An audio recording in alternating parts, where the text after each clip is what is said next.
Assalamualaikum warahmatullahi wabarakatuh. Hai guys, perkenalkan nama saya Nadia Adatul Aisyah dengan NIM 2124018, jurusan Perencanaan Wilayah dan Kota. Kali ini saya akan memenuhi tugas mata kuliah Geologi Lingkungan, menjelaskan arti rock cycle dan hydrological cycle.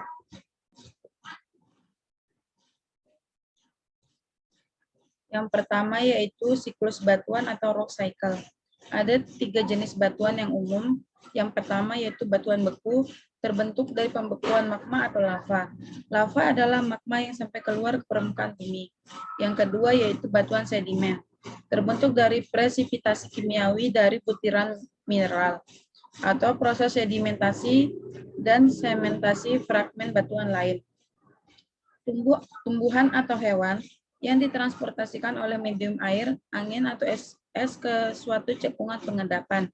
Yang ketiga ada batuan metamorf, terbentuk pada batuan asal, baik batuan beku atau batuan sedimen yang mengalami temperatur yang sangat dan tekanan yang tinggi, mengakibatkan perubahan komposisi dan tekstur mineralnya.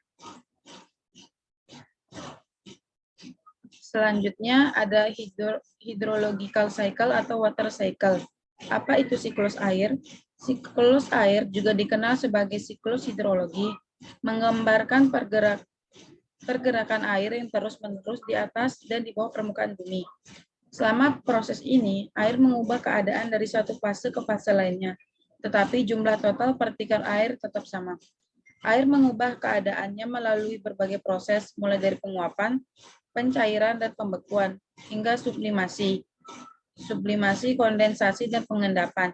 Semua perubahan ini membutuhkan penerapan energi. Tahapan siklus air. Ada banyak proses yang terlibat dalam pergerakan air. Tercantum di bawah ini adalah tahapan yang berbeda dari siklus air. Yang pertama yaitu penguapan. Matahari adalah sumber energi utama, dan ia menggerakkan sebagian besar penguapan yang terjadi di bumi.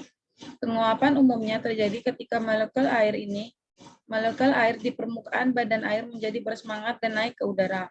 Molekul-molekul terhadap energi kinetik tertinggi terakumulasi menjadi awan uap air.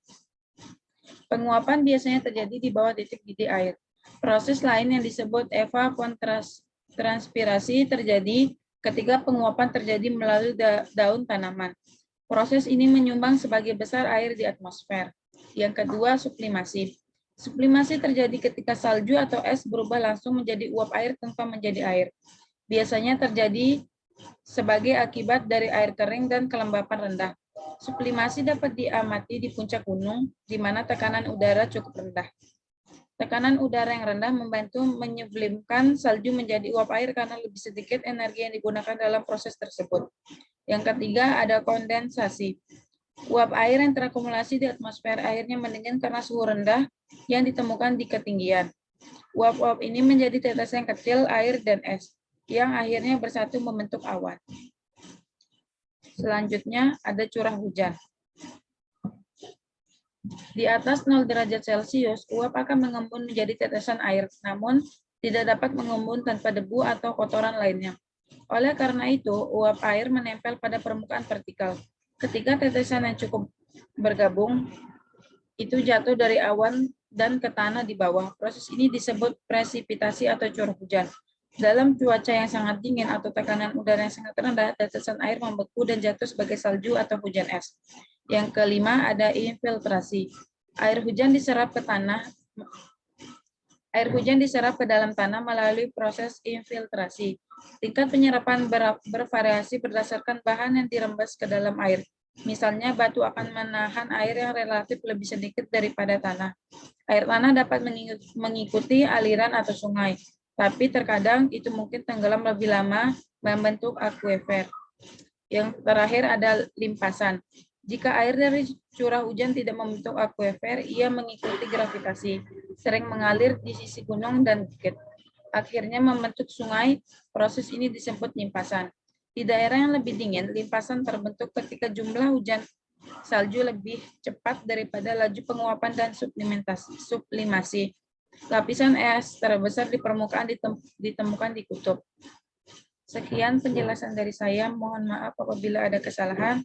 Wassalamualaikum warahmatullahi wabarakatuh.